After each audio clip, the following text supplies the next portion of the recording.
Kim senga bunday qildi? Qizimni sen kaltakladingmi? Shunchaki biroz tarbiyaladim. Oy, men bilan bunday gaplasha olmaysan. Avval o'zing boshlading. Sen kimsan o'zi, a? Bu ayolni zo'ravonlik uchun sudga bermoqchiman. Men ham.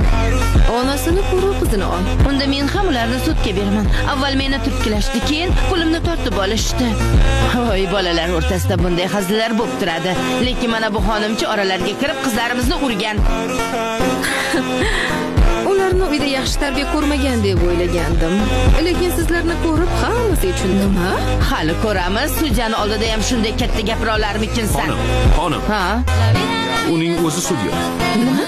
U sudya bo'ladi. Maktabdagi zo'ravonlikni ham qo'shishimiz kerak. Voy qiz, sen hali uyga borgan, nima qilishni o'zim bilaman. Hammasi tugagan bo'lsa ketsam bo'ladimi? Ha, albatta. Boshqa uchrashib qolmaymiz degan umiddaman, qizlar.